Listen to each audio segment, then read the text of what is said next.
Este livro foi gravado nos estúdios da Fundação Dorina Noil para cegos. Nome do livro: Comando Tribulação.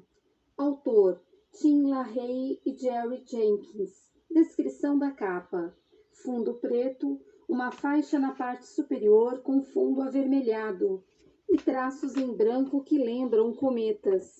Um planeta vermelho em destaque. Leitura de orelha. Este é o segundo livro da série Deixados para Trás. No primeiro livro da série, também intitulado Deixados para Trás, nossos heróis presenciam o momento do arrebatamento, em que milhões de cristãos ao redor do mundo desaparecem instantaneamente, tornando o planeta um verdadeiro caos. Entre os que ficaram para trás estavam Bruce Barnes, um pastor de uma igreja protestante que acabou se tornando uma pessoa-chave para explicar todos aqueles acontecimentos. Outro que ficou foi Hayford Steele, piloto comercial internacional, que estava em pleno voo durante o arrebatamento, vindo a descobrir mais tarde que sua mulher e filho também tinham desaparecido. Ele vai atrás de Bruce, confirmando suas suspeitas sobre o que ocorrera e reconhecendo a soberania de Deus e a salvação em Jesus Cristo. Sua filha, Chloe Steele, ainda resiste por algum tempo em aceitar a verdade dos fatos, mas acaba aceitando a Cristo após observar o comportamento do pai e conversar com o pastor Bruce. No avião que Hayford pilotava estava o jornalista Cameron Williams, que aceitou a Cristo e descobriu a verdadeira identidade do anticristo, enquanto fazia uma importante reportagem. Agora, nossos 4 heróis se preparam para formar o Comando Tribulação.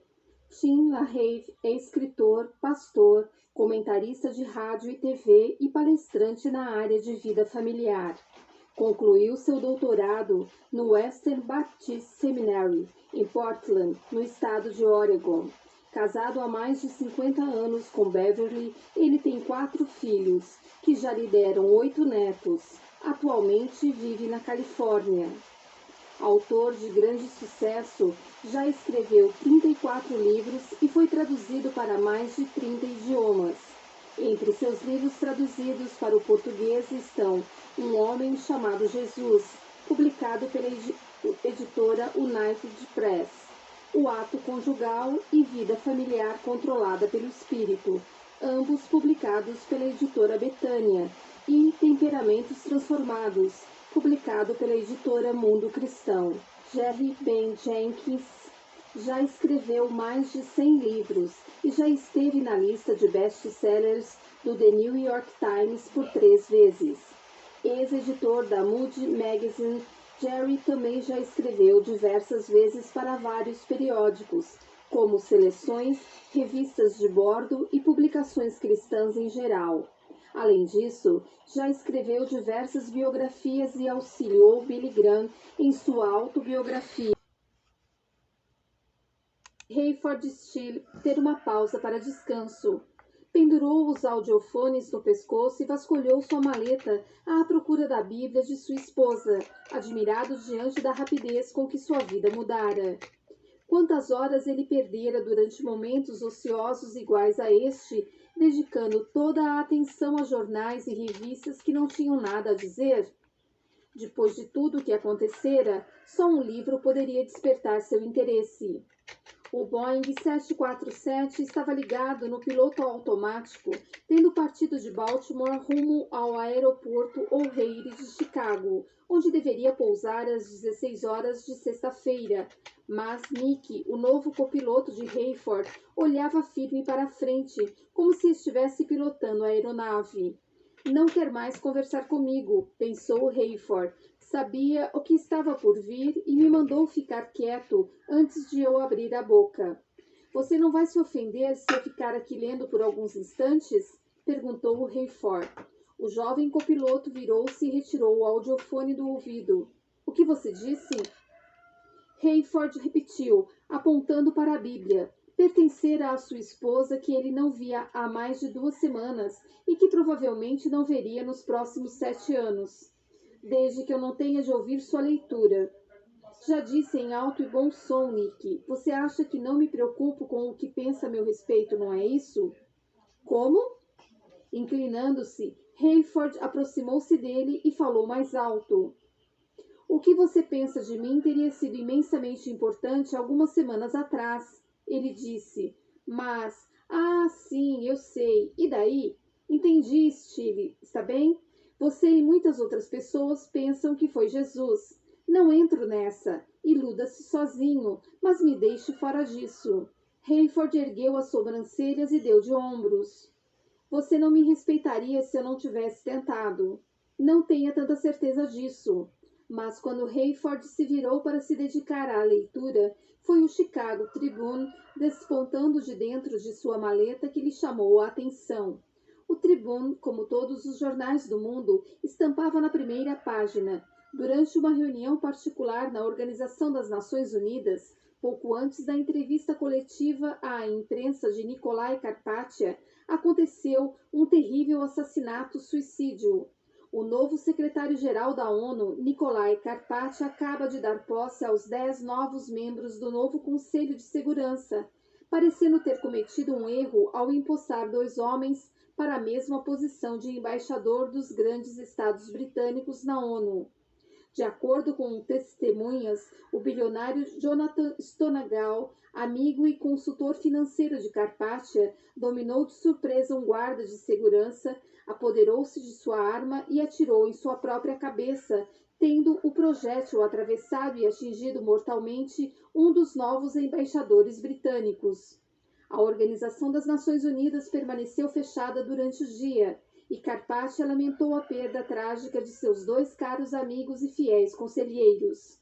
Por mais bizarro que pudesse parecer, Hayford Steele era uma das únicas 4 pessoas do planeta que sabia a verdade acerca de Nikolai Karpatia, que ele mentia, fazia lavagem cerebral por hipnose e era o próprio anticristo. Outras pessoas poderiam suspeitar que Karpatia fosse um enganador, mas só Hayford, sua filha, seu pastor e seu novo amigo jornalista Buck Williams tinham certeza disto. Buck tinha sido um dos 17 presentes naquela sala de reunião da ONU, e ele testemunhara algo totalmente diferente. Não um assassinato-suicídio, mas um duplo assassinato.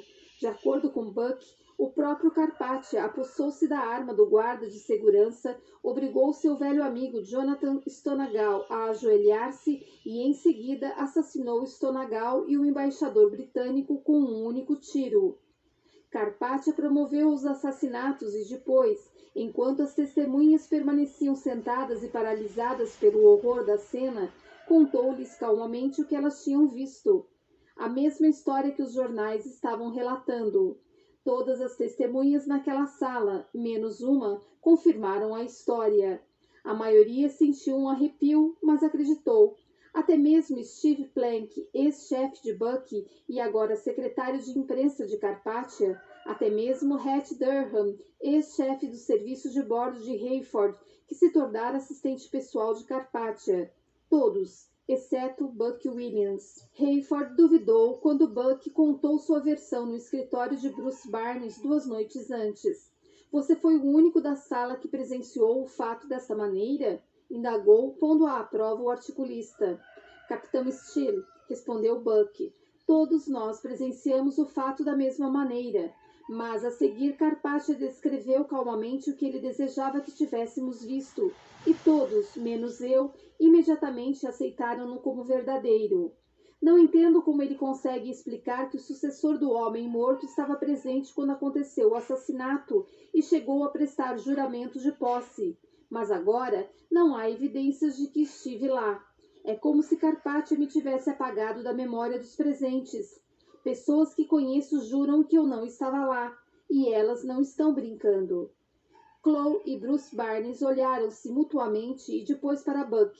Buck finalmente tornara-se crente pouco antes de entrar na reunião da ONU. Estou absolutamente convencido de que se tivesse entrado naquela sala sem Deus, disse Buck, também teria sido submetido a uma lavagem cerebral. E se agora você contar ao mundo a verdade, Senhor, fui removido para Chicago porque meu chefe acredita que não compareci à reunião. Steve Plank perguntou-me por que não aceitei seu convite. Ainda não conversei com Hattie, mas o senhor sabe que ela não se lembrará de que estive lá. A dúvida maior, disse Bruce Barnes, é que Carpathia pensa sobre o que se passa em sua cabeça. Buck, será que ele imagina ter apagado a história verdadeira de sua mente? Se ele souber que não, você corre grande perigo. Agora, enquanto Hayford lia a notícia bizarra no jornal, notou que Nick estava mudando o piloto automático para manual. Início da descida, disse Nick. Quer assumir o comando? Claro, respondeu Hayford. Nick poderia aterrissar a aeronave, mas Hayford sentia-se responsável. Ele era o capitão. Teria de dar conta dos passageiros, e apesar de a aeronave poder aterrissar sozinha, ele não queria perder a emoção de pilotá-la.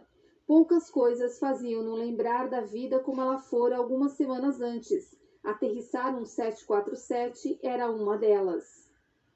Buck Williams passou o dia à procura de um apartamento para morar e de um carro para comprar. Em Manhattan, nunca sentira necessidade de ter veículo próprio. Encontrou um lindo condomínio onde se anunciavam apartamentos com telefone, localizado no meio do caminho entre a sucursal do Semanário Global de Chicago e a Igreja Nova Esperança de Mount Prospect. Buck tentou convencer-se de que o motivo principal que o levara a procurar moradia na zona oeste da cidade foi por causa da igreja e não por causa de Chloe, a filha de Hayford Steele. Por ser 10 anos mais velho do que ela, Buck sabia que, por maior que fosse sua atração por Chloe, ela apenas o considerava uma espécie de conselheiro bem mais velho e experiente. Buck protelou sua ida ao escritório. A bem da verdade, só deveria comparecer na segunda-feira e não lhe agradava a ideia de enfrentar Verna Z. Quando foi incumbido de encontrar uma substituta para a experiente Lucinda Washington, chefe da sucursal de Chicago que havia desaparecido, informaram-lhe que a destemida Verna se antecipara, mudando-se imediatamente para a sala de sua ex-chefe. Agora Buck tinha sido rebaixado de cargo e Verna promovida. De repente, ela passou a ser sua chefe. Porém, Buck não queria passar o fim de semana amofinando-se com a reunião, nem desejava parecer ansioso demais para ter um novo encontro com Chloe. Resolveu, então, dar uma chegada até o escritório pouco antes do encerramento do expediente. Será que Verna o faria pagar por seus anos de glória que o levaram a conquistar prêmio como articulista de reportagem de capa? Ou faria pior ainda, destruindo-o com ares de bondade? Ao atravessar o corredor em direção ao escritório, Buck percebeu os olhares e sorrisos dos subalternos. Evidentemente, todos já sabiam o que acontecera. Solidarizavam-se com ele, atônitos em razão de sua falta de bom senso. Como Buck Williams poderia ter deixado de comparecer a uma reunião que certamente seria a mais importante da história contemporânea, apesar do fim trágico que resultou em 2 mortes? Mas todos também estavam cientes da capacidade de Buck. Muitos, sem dúvida, ainda consideravam um privilégio trabalhar com ele. Sem causar surpresa a ninguém, Verna já se mudara para a sala principal. Buck piscou para Alice, uma jovem de cabelos espetados, secretária de Verna, e espiou dentro da sala. Dava a impressão que Verna trabalhava ali havia anos.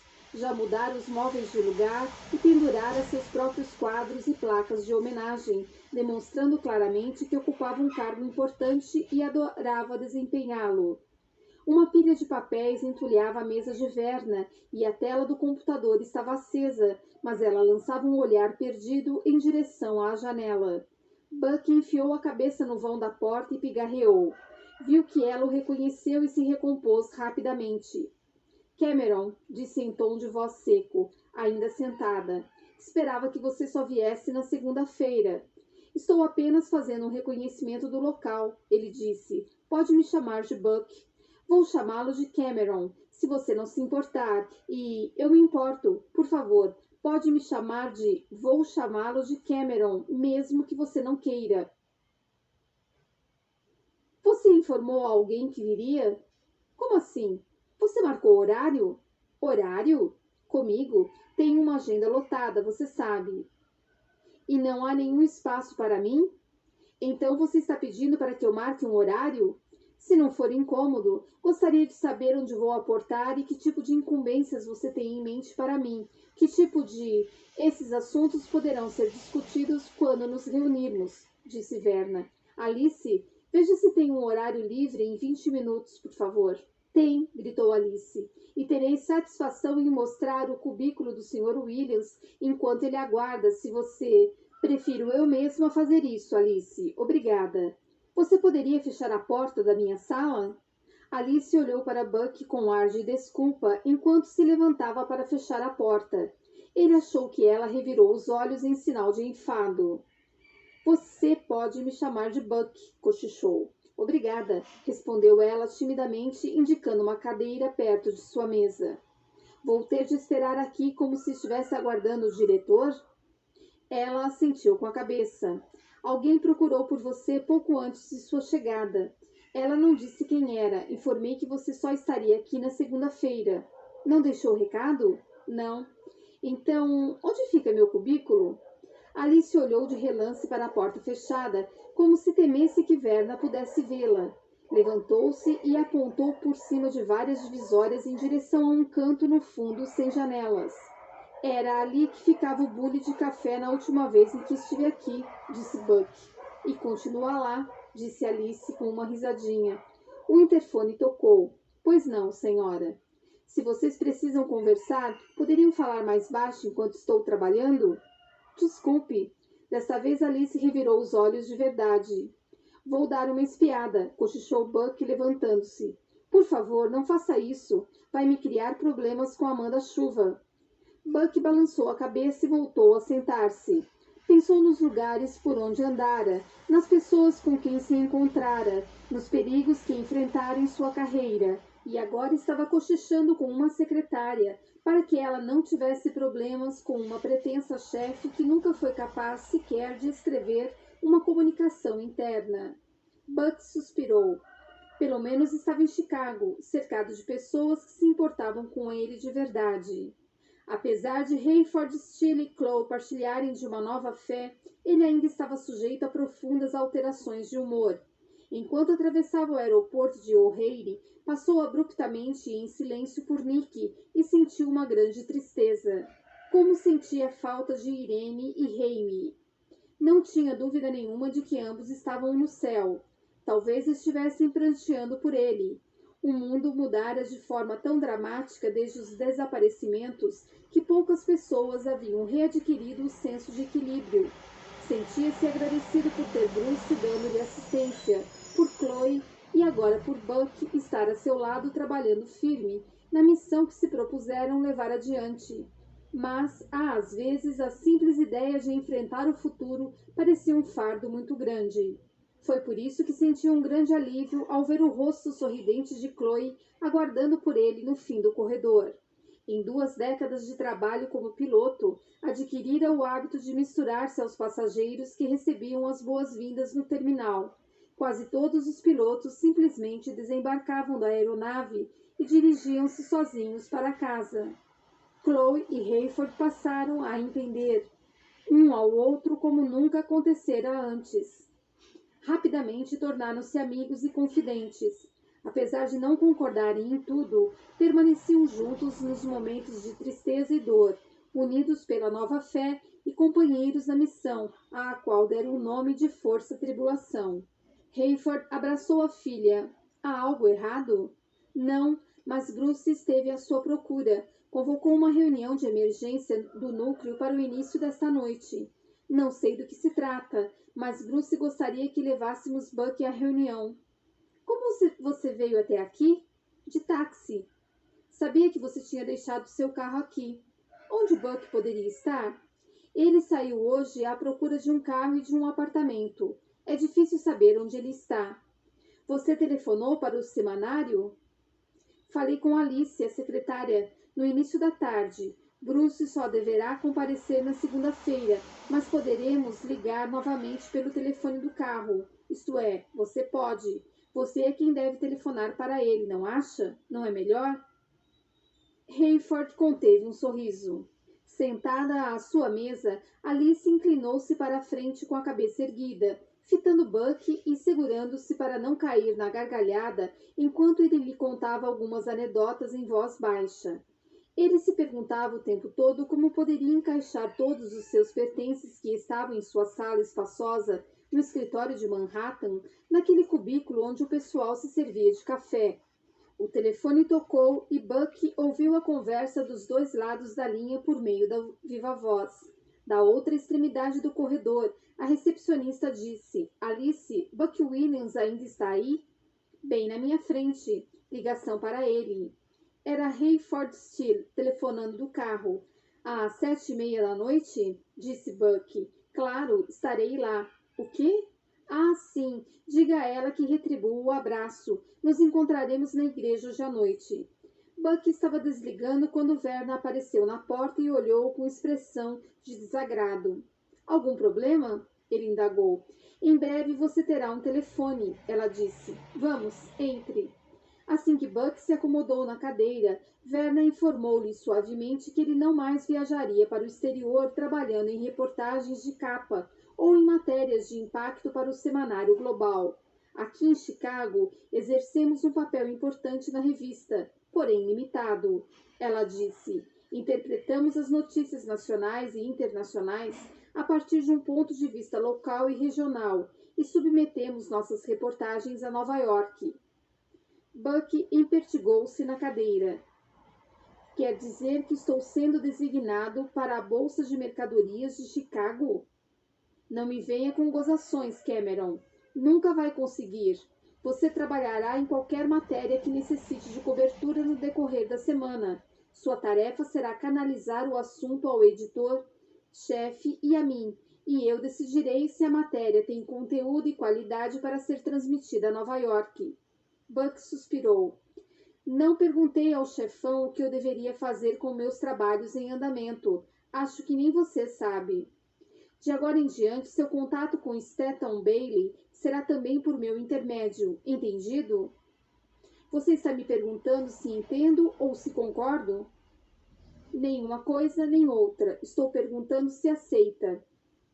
Acho que não, respondeu Buck, sentindo uma onda de calor subindo pelo pescoço e o pulso acelerando. Não queria entrar em discussão acalorada com Verna, mas também não pretendia permanecer calado diante de alguém que não pertencia ao ramo jornalístico e que jamais deveria sentar-se na cadeira de Lucinda Washington e exercer liderança sobre ele. Discutirei o assunto com o Sr. Bailey, ela disse. Como você pode imaginar, tenho todos os tipos de recursos à minha disposição para lidar com empregados insubordinados. Posso imaginar. Por que você não liga agora para ele? Para quê? Para esclarecer qual é a minha função. Aceitei ser rebaixado de cargo e transferido. Você sabe tanto quanto eu que se meu trabalho for restrito a matérias de natureza regional, meus contatos e experiência irão por água abaixo. E seu talento também, você gostaria de dizer. Deduza o que quiser, mas antes de você liquidar-me de vez, saiba que trabalhei dezenas de horas em minha reportagem de capa sobre a teoria dos desaparecimentos. Ora, por que estou lhe falando disso? Porque sou sua chefe e porque dificilmente um articulista da sucursal de Chicago trabalharia em uma reportagem de capa. Nem mesmo um articulista que já trabalhou em muitas? Desafio você a ligar para Bailey. A última vez que ele comentou algo sobre meu trabalho foi para dizer que seria um sucesso. Ah, é? Na última vez que conversei com ele, tomei conhecimento da última conversa entre vocês. Aquilo foi um mal-entendido. Foi uma mentira. Você disse que esteve em um lugar, mas todo mundo jurou que você não esteve. Se eu fosse ele, teria demitido você. Se você tivesse autoridade para me demitir, eu pediria demissão. Quer demitir-se? Vou lhe dizer o que quero, Verna. Exijo que todos os meus subordinados me chamem de senhorita Z. Você não tem subordinados neste escritório, disse Buck. E você está se aproximando muito da linha de fogo, Cameron. Você não receia que senhorita Z seja um tratamento muito juvenil? Ela levantou-se. Acompanhe-me. Irritada, passou por ele, saiu abruptamente da sala e caminhou pelo longo corredor com passos firmes. Buck parou diante da mesa de Alice. Obrigado por tudo, Alice, disse rapidamente. Tem uma boa quantidade de bugigangas que estão sendo despachadas para cá e gostaria que você as enviasse para meu novo apartamento. Alice começou a assentir com a cabeça, mas seu sorriso gelou quando Verna gritou no final do corredor. Rápido, Cameron! Buck virou-se lentamente. Voltarei a falar com você, Alice. Caminhou devagar, propositadamente, só para irritar Verna. Algumas pessoas dentro de seus cubículos observavam a cena, fingindo não ter visto nada, mas sorrindo furtivamente. Verna marchou até o canto destinado a servir café e apontou para uma pequena mesa, um telefone e um arquivo. Buck sorriu com desdém. Você terá um computador dentro de uma semana ou pouco mais, ela disse. Peça que o entreguem em meu apartamento. Isso está fora de cogitação. Não, Verna. O que está fora de cogitação é você tentar desabafar toda a sua frustração em alguém que conhece as coisas em um piscar de olhos. Você sabe tanto quanto eu que ninguém com um mínimo de dignidade suportaria isso. Se eu tiver de trabalhar na região de Chicago, vou trabalhar em casa com um computador, um modem e um fax. Se você está pretendendo me ver neste escritório novamente por uma razão ou outra, é melhor telefonar para Stanton Bailey imediatamente. Verna parecia preparada para não arredar pé. Portanto, Buck tomou a iniciativa de dirigir-se para a sala dela. Verna o seguiu. Ele passou por Alice, que parecia tomada pelo pânico, e aguardou diante da mesa de Verna até ela chegar. Você mesma vai discar ou quer que eu disque? Ele ordenou. Hayford e Chloe lancharam a caminho de casa e encontraram um recado telefônico urgente do comandante de Hayford. Ligue para mim assim que chegar. Com o cap debaixo do braço e trajando ainda sua capa impermeável de uniforme, Hayford discou o número que sabia de cor. O que houve, Earl? Obrigado por retornar minha ligação imediatamente, Hay. Você e eu nos conhecemos há muito tempo. Tempo suficiente para que você vá direto ao assunto, Earl. O que foi que eu fiz? Este não é um telefonema oficial, está bem? Não se trata de uma reprimenda, nem de uma admoestação, nem de outra coisa qualquer. Trata-se de uma conversa de amigo para amigo. Se é de amigo para amigo, Earl, devo me tranquilizar? Não, mas deixe-me dizer-lhe uma coisa, rapaz. Você andou fazendo proselitismo. Fazendo o quê? Falando de Deus no trabalho, homem. Earl, eu paro de falar quando alguém retruca e você sabe que não deixa esse assunto interferir no trabalho. A propósito, qual é a sua opinião a respeito dos desaparecimentos? Já esgotamos esse assunto, Rei. Estou apenas lhe dizendo que Nick Edwards vai fazer um relatório sobre você e eu gostaria de dizer a ele que já conversamos sobre isso e que você concordou em parar de falar no assunto. Fazer um relatório sobre mim? Por acaso transgredi alguma regra, infringi um regulamento ou cometi um crime? Não sei que nome ele dará a isso, mas você já foi advertido, certo? Entendi que esse telefonema não era oficial. E não é, Rei. Você quer que seja? Quer que eu lhe telefone amanhã e o arraste até aqui para uma reunião e redija um memorando para seu prontuário? Ou prefere que eu contorne a situação, que lhes diga que foi um mal-entendido, que você já esfriou a cabeça e que o assunto não voltará à baila novamente? Hayford permaneceu calado. Vamos, Rei. Isso não é um bicho de 7 cabeças. Não quero que você pense muito no assunto. Mas terei de pensar, Earl. Gostei de você ter me alertado, mas ainda não me sinto preparado para fazer concessões. Não faça isso comigo, Rei. Não tem nada a ver com você, Earl. Tem a ver comigo. Ah, sim, mas eu é que terei de encontrar um substituto qualificado para pilotar o 747 e o 757. Você não está falando sério? Eu poderia perder o emprego por causa disso? Aposto que sim. Ainda preciso pensar mais um pouco. Você está piorando as coisas, Rei. Preste atenção. Mesmo que você recupere o bom senso e o assunto seja esquecido, será necessário reinscrever-se logo para pilotar o 757. A empresa estará adquirindo mais 6 aeronaves dentro de um mês ou pouco mais, e haverá falta de pilotos aqui. Você vai querer fazer parte da lista. Mais dinheiro, você sabe. Isso já não é o mais importante para mim, Earl. Eu sei, mas a ideia de pilotar o 757 é atraente. Voltarei a falar com você. Não me faça esperar muito, rei. Telefonarei para o Sr. Bailey se eu quiser, disse Verna, mas você deve saber que já é tarde para ligar para Nova York. Ele está sempre lá, você sabe disso. Diz que para sua linha direta que fica ligada após o expediente. Não tenho o número. Vou escrevê-lo para você. Provavelmente ele está entrevistando um substituto para mim. Vou ligar para o Sr. Bailey Cameron e permitirei que você lhe diga o que pensa. Antes, porém, preciso conversar com ele e me reservo o direito de lhe contar o quanto você tem sido insubordinado e desrespeitoso. Por favor, espere lá fora. Alice estava juntando suas coisas para encerrar o expediente quando Buck surgiu com um olhar travesso. Os outros funcionários já estavam saindo do escritório em direção ao estacionamento ou à estação do metrô. Você ouviu tudo? Cochichou Buck. Eu ouço tudo, ela disse em voz baixa. Você conhece estes novos aparelhos viva voz, esses que a pessoa não precisa aguardar até que a outra termine de falar? Ele assentiu com a cabeça. Esses aparelhos também não acusam se alguém estiver ouvindo. Basta desligar a tecla de comunicação. Desse jeito, e se algo bater sem querer no botão viva voz, epa, você poderá ouvir a conversa sem que ninguém saiba. Não é uma boa? Do aparelho viva voz na mesa dela ouviu-se o som do telefone tocando em Nova York. Stanton? Quem é?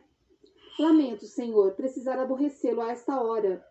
Se você sabe o número é porque tem algo importante a me dizer. Vamos, quem é? Verna Z, de Chicago. Ah, sim, Verna. O que houve? Tem um problema aqui. Cameron Williams. Ah, sim. Eu pretendia dizer a você para deixá-lo em paz. Williams está trabalhando em 2 grandes matérias para mim. Você arrumou um belo lugar onde ele possa trabalhar ou devemos deixá-lo trabalhar em seu próprio apartamento?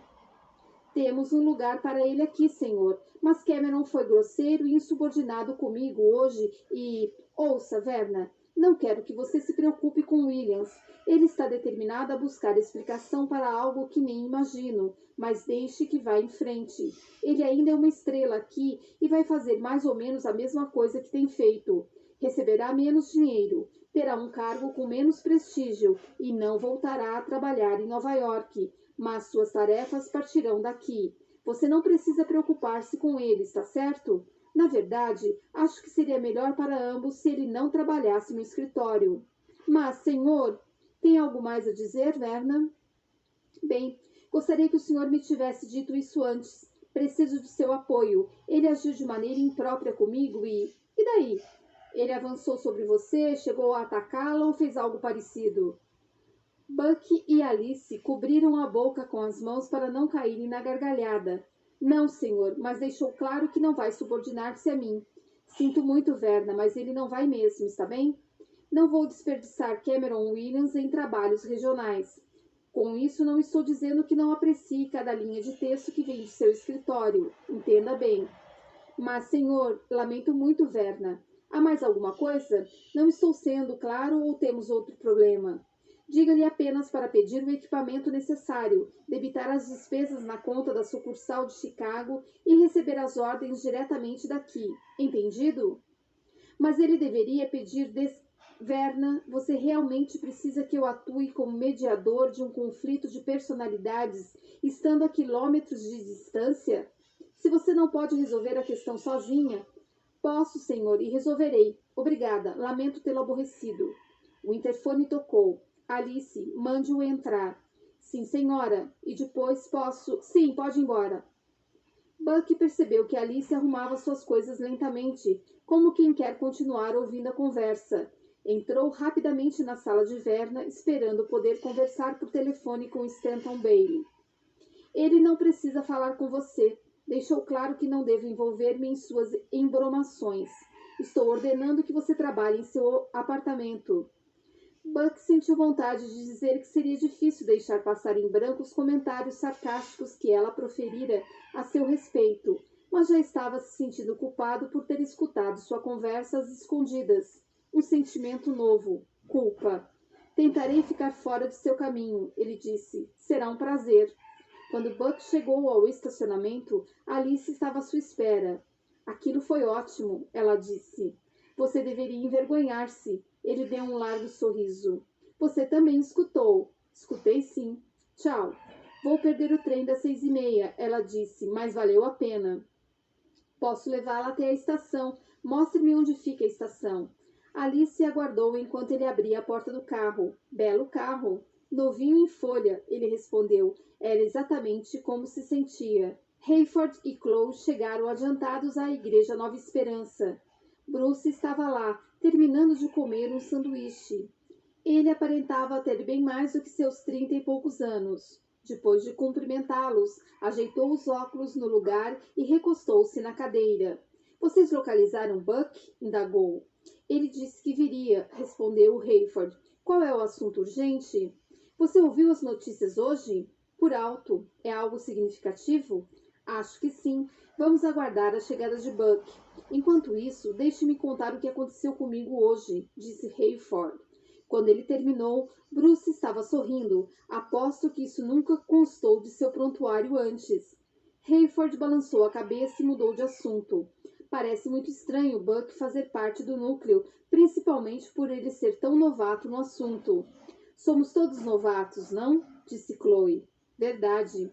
Bruce levantou a cabeça e sorriu. Hayford e Chloe viraram-se e avistaram Buck na porta de entrada. Pasta 2. Buck não sabia como reagir quando Hayford Steele o cumprimentou efusivamente. Gostava do calor humano e da franqueza de seus 3 novos amigos, mas algo o aborrecia e ele mantinha uma certa distância. Ainda não se sentia à vontade com esse tipo de afeição. E qual seria o tema da reunião? A força-tribulação estava programada para reunir-se regularmente. Portanto, uma reunião especialmente convocada deveria ter um significado importante. Chloe olhava para ele com um ar esperançoso quando o cumprimentou. Mesmo assim, não o abraçou como Steele e Bruce Barnes haviam feito. A conduta discreta de Chloe era por sua causa, naturalmente. Eles mal se conheciam, mas houvera uma reação da parte de ambos. Já tinham deixado transparecer os sinais do início de um relacionamento. Em um bilhete a Chloe, Buck admitira que sentia atração por ela, mas ele precisava agir com cautela. Ambos eram novos na fé e somente agora estavam aprendendo o que o futuro lhes traria.